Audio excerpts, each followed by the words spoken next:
Welcome back to Third Phase of Movement. My name's Blake Cousins, and we're live right here via Blog Talk Radio, taking your calls from around the world in regards to the latest UFO sightings from around the world. Hi.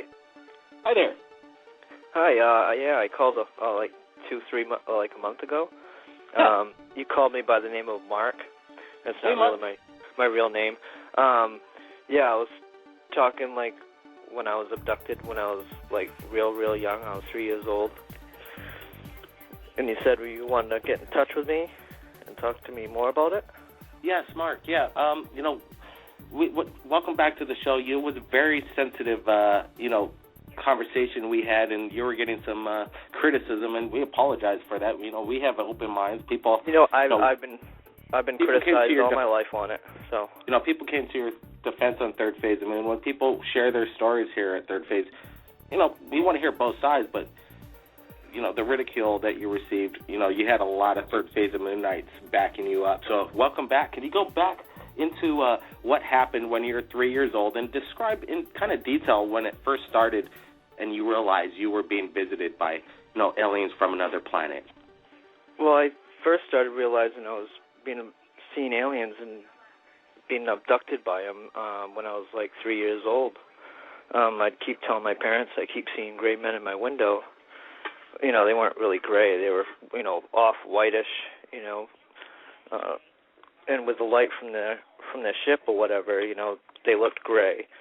But, for months I kept telling my parents I keep seeing gray men in my window, and they want me to go with them and everything. And, my parents just thought I was dreaming, whatever. And that went on for, like, months. I don't know how long it went on. I'd say 3-4 months.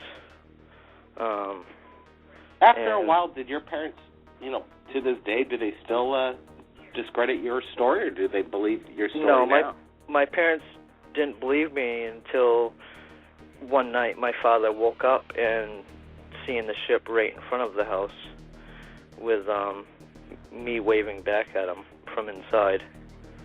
And, within a blink of an eye, I was back in my room and ran out of my room, and my father came out, and I said, "Oh, you saw us? You saw the aliens?" And he's like, "Yeah, I believe you, But for the longest time, they wouldn't believe me, So you were up in the spaceship, looking down upon your home, and you were waving to your father. As your father, was he waving back, or he didn't? The only thing he could describe it as, he felt paralyzed. Like they woke him up just to prove to him, hey, your son's not lying. Absolutely. He tried waking my mom up, which was right next to him, and he couldn't move or nothing at all.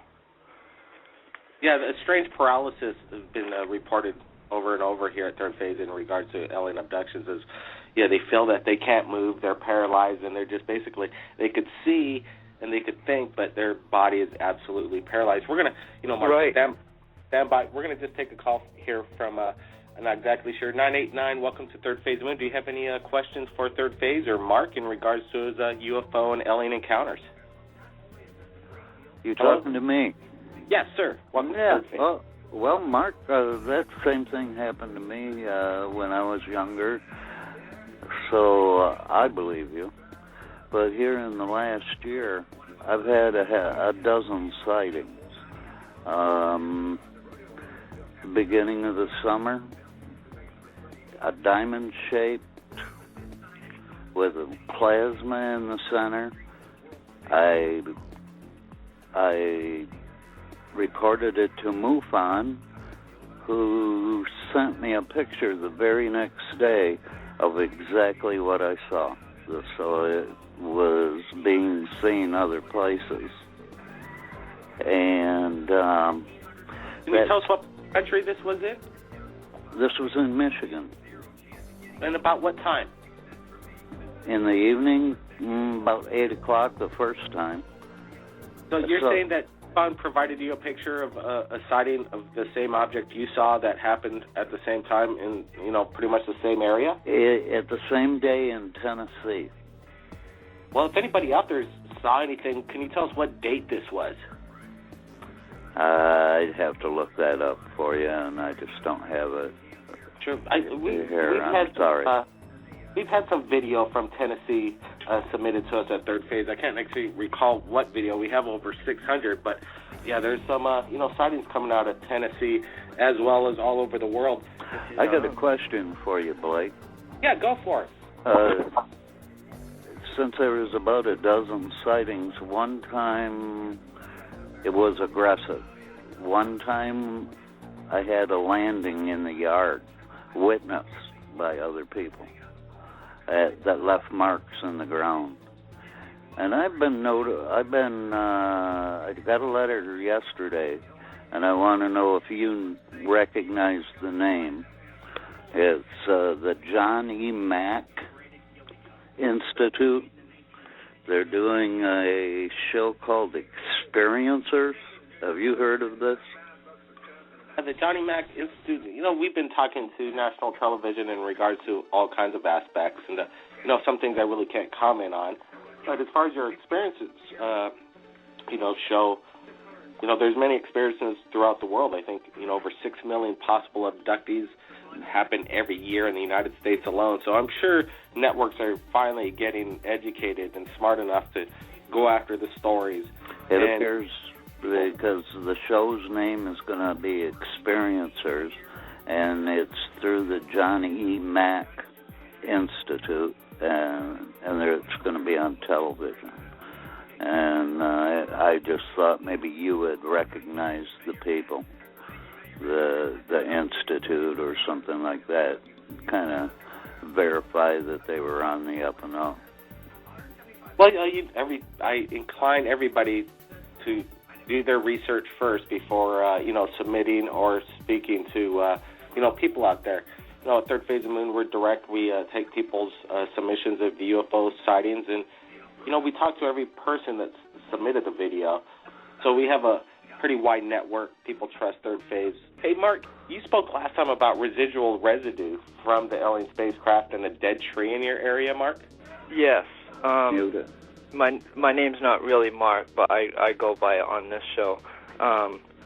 Yes, the tree that the ship was actually hovering over in front of my house is still there. There's no bark growing on. There's no bark on it anymore, and there's no moss growing on it. And that happened 33 years ago. That happened in 1980.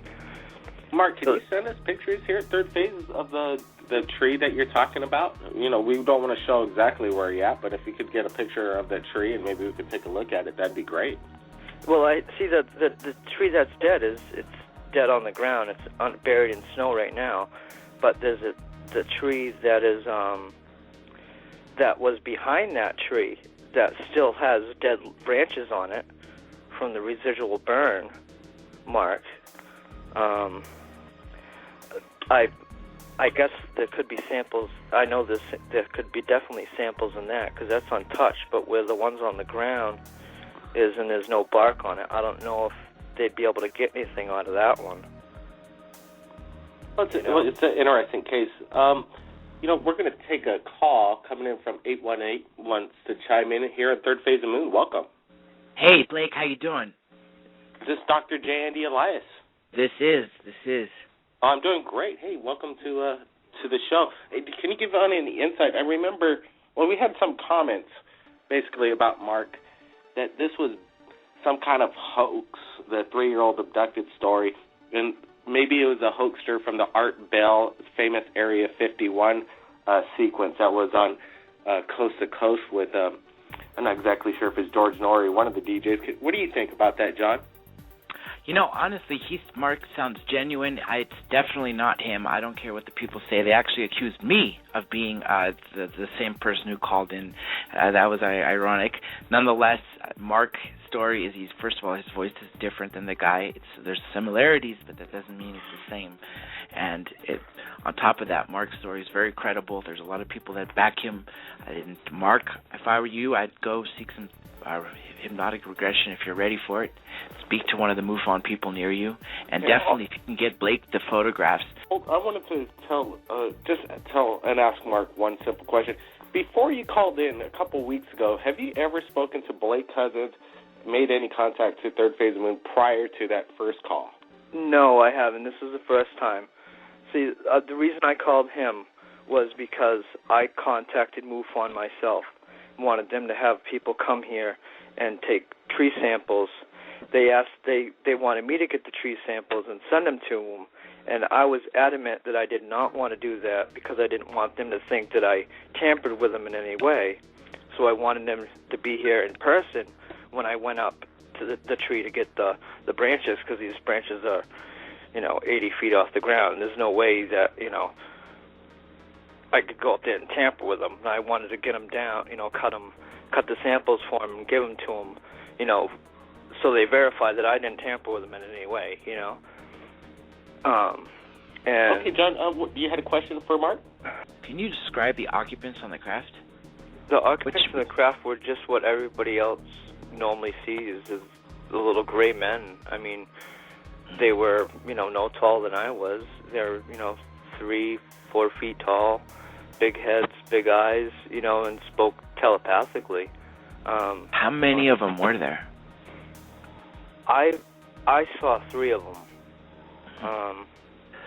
Do you remember seeing a suit or anything on them, or what was their? They had a gray suit, but it was kind of glittery, shiny. But it was the fabric, how it was stitched. Did it look like shining on them? It wasn't glitter, it was like a metal fabric. You know what I mean? It's hard to explain. It's like silky gray, dark gray, charcoal cloth. I've openly said it to everybody. I've said it all through my life, growing up, all through high school. Everybody I've mentioned it to everybody. I've never held back. I've been ridiculed. I've been called crazy. I've been called a nut. And I've lost a lot of friends because of it. But I'm still adamant till this day that what I saw is real, and there are people with higher intelligence out there that are way more intelligent and highly advanced than us. And for anybody to say that I'm crazy, and anyone else to say that they're crazy because of what they've seen or what they believe that they've seen, they're the ignorant ones to not realize that there's other intelligence besides us. Well said there, Mark. Did you feel any kind of, I'm sure it was terrifying in the beginning. Yes, it was.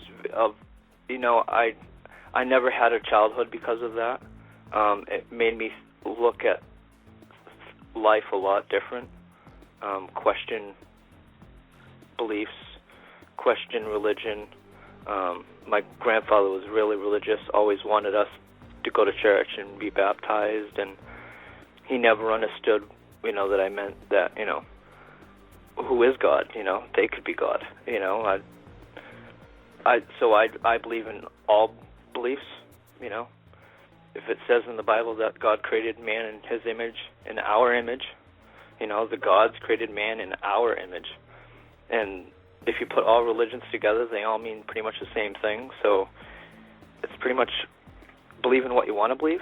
We're going to take a call from area code 818 and welcome them to the show.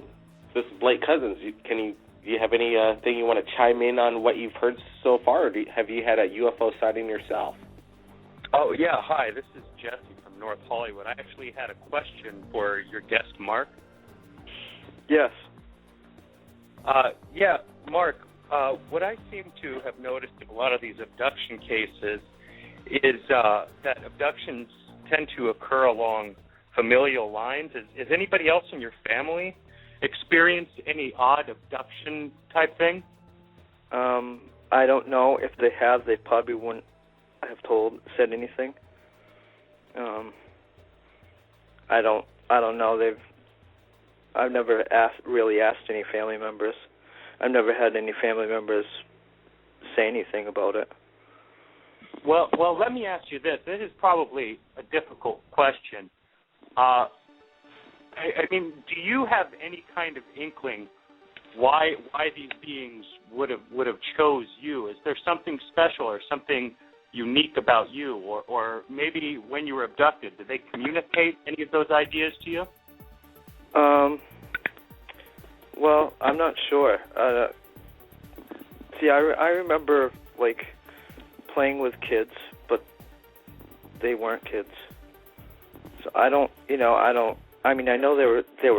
they looked like us, but they were different. You know what I mean? They talked to you verbally, or was it telepathically? They talked to me. Yeah, they talked to me verbally, but the Greys, they talked to me telepathically. If you were to plug your ears and talk, how you hear your voice inside in the center of your head in between your eardrums, but it's kind of muffled, well, it sounds just like that telepathically, but clear. Like, that's what it'd sound like, them talking to you telepathically, but you'd hear it clear in your head. Let me ask kind of a technical question about that. Did they have their own, then, tone of voice, or was it just kind of like a thought reaching you? Or could you distinguish maybe voice type? They had their own voice. It was very almost calm and almost like they were a hypnosis. Because I've been around hypnosis people, and they talk very, very subtle and slow and steady words, and that's exactly how they talk to you. Very calm, collective. You know, we're not here to hurt you. It's okay. You know, we want you to go with us. You know, it was a voice speaking like that. Nice, clear, calm, you know, collected. It sounded like he knew what he had to say, and, you know. Well, you explained it to us that you're waving at your father again, and at that point it sounds like you were kind of having a good time with the whole thing. And did you walk away afterwards? I didn't have a problem with them until they started doing testing, and then, like, I started reneging on that. Well, let's go into the testing. What did they try to do? Well, they tried sticking me with stuff, and I won't let them do it. I was 3 years old, you know. Seeing little gray men looking in my window, and 1 second they're outside, and the next second they're inside my room. You know.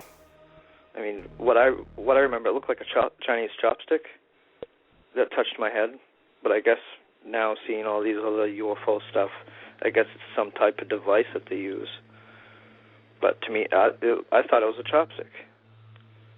You know, as a 3-year-old perception, you come up with weird analogies of what you're seeing. I could understand exactly what you're saying. Yeah, I used to draw pictures when I was a little kid of them, you know, with a little chopstick, you know. Do you still have these pictures? No, I don't. No, I had them with a bunch of stuff, and unfortunately, an ex-girlfriend of mine kind of threw away a bunch of stuff. So. You didn't believe your story? No. It was just a bad breakup. I moved out. You know, I left my stuff there. Went to go get it. Oh, I already threw it out. You know, type of deal. Oh, one of those kind of girls, huh? Yeah, one of them kind of girls. You know, we all get them.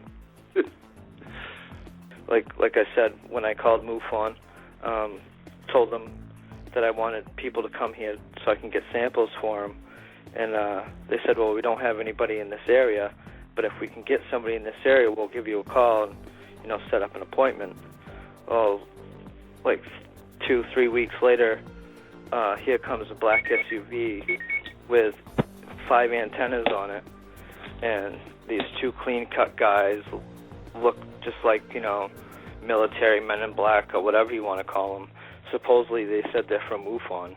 If you've been around enough, you know, petty officers or sergeants or generals, it's how they stand. You know military. Know that they're military, you know, and they right off the bat they're like, oh, hi, we're from Mufon, you know, hey, where's this tree, you know, and I'm like, well, do you have a business card, you know, a Mufon card? And they're like, oh, well, we don't have any, but hey, where's this tree? You know, like they were so animated to know where this tree was, you know, and that's when I was like, you know what, you need to get off my property, you know, so. And they never came back? Not that I know of. It sounds like they wanted to eradicate the property. Let me ask you this, how many experiences have you had with the alien? When I was 3 years old, I don't know. If you had multiple experiences? Probably every night for like 2, 3, 4 months. It was around the time when, like, you'd see Orion at this time of night. So you've had 60 to 90 encounters at the age of 3, abductions, basically. Yes, from the age of 3, yes. And then one sporadic, weird one when I was, like, 13. Well, you had a pretty good sense of awareness at that point. Can you explain that one?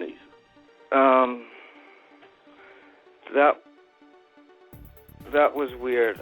I just remember, like, I was dreaming, running through the woods, and then I wake up, and I'm out in the woods, literally. Out in the woods over a mile from my house. No clothes on, nothing. If you had a choice now, would you... Like, well, I don't... You're not into it because, they're going to, do their experiments. That's, unfortunate, right, John? Do you think every alien encounter is always, why can't it be like, eat on home, friendly ETs? Unfortunately, it's not the real world, I guess, huh? Well, yeah, I've been ridiculed about it all my life, and I'm at the point where I feel like I don't feel like I really belong here. I feel like I should go to another planet, you know what I mean? Because I treat people totally different than everybody else treats them. Like, if I had $1 in my pocket and someone needed $1, I'd give it to them, I'm a nice guy, like that.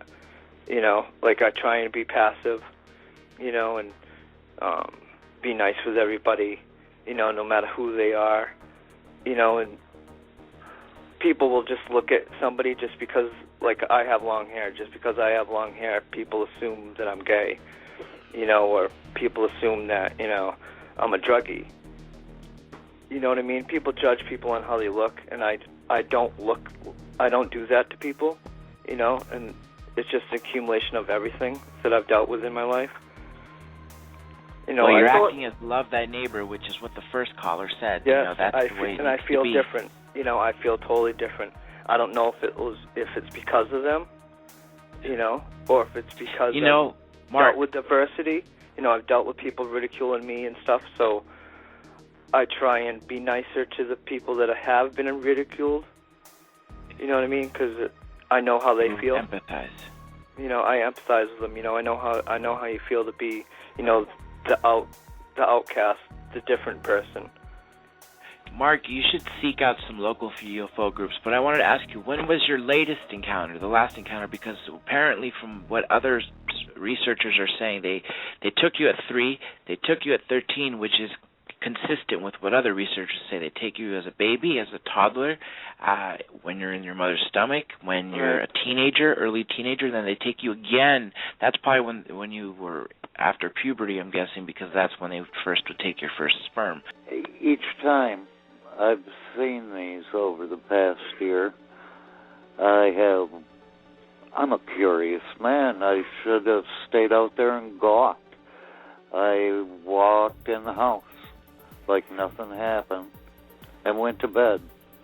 It might have been 3 hours before bedtime. Just go in and go to bed and wake up in the morning like it never happened. Yep. What's that sounds that like about? that sounds like the Allagash 5 when they were all out there camping and fishing, and they made a big bonfire. And they were out in the lake maybe half an hour, and the next thing they know, they're back on shore again. The fire's out, and they didn't want to discuss what they saw up in the sky. They didn't want to discuss why the fire went out so quick or nothing like that. They just wanted to go to bed. Oh, it sounds just like the same thing that happened to them. A month ago, my wife was letting the dog out. There were 12 of them in the sky, orange-yellow triangles, down low. And, we watched them for 2 minutes, and we went in and went to sleep. It's just not me. I would have wanted to stay out there and watch them until they were completely disappeared. Hey, well, the show's pretty much going to be wrapping up in a few minutes, but I want everybody to get their last word in. man that called in from North Hollywood. He asked a couple questions. Do you have one more question for Third Phase of Moon? No, Blake, I think all my questions are pretty much answered, and I just wanted to thank you guys for just making the show possible and having an opportunity for these guests to come on, and then for just curious folks like me to call in and get some of my questions answered. So keep up the good work, guys. Oh, wow, appreciate it. Cool. Hey, Mark, well, let's go to Bill from, where are you again, Bill? You should have a camera on you at all times, and, if you capture anything, you got to send it to Third Phase of Moon, right? I guess maybe they're back again. Mark, are you going to be, we have a feeling, me and Dr. Jandy, Elias, have a feeling that you may be visited again, and, just have your camera close to you if you have one. I know you say you're not computer, you don't use a computer, but, cameras are cheap nowadays. Have one on you at all times. And, Mark, any last words for the people listening and the viewers on Third Phase of Moon? I just want to thank you for being here, for people that want to speak about this. I'm up to speaking about it only because I'm at the point now where I have nothing to lose. It's at the point where there's more and more UFO stuff going out there. So I just want to put my 2 cents into it, and just have more people on the books that have been abducted, and hopefully the government will unplug everything and just admit that they what they're doing is wrong, shooting down UFOs and testing on them and everything else. Because I don't know about you, but I think that's a surefire way to keep all of us Americans as you're giving us more of a threat to deal with. Absolutely. Hey, Mark, I really appreciate you calling back on Third Phase of Moon, and when the snow melts over there, get those pictures of that tree, get some close-ups, and we sure would like to see it, okay? I would like that. If you can, hey, Mark, stay on the line till after the show. If you have my home phone number, you have my number, right, on your little thing there? Yes, I do. Let's get that down. We're not going to read it down, but it's right there. Right. Yeah, just write down my number. And okay, we got you, Mark. We got you. Hey, thanks a lot. Because I'd rather keep off the internet, Exactly. All right. Appreciate it, Mark. You keep in touch.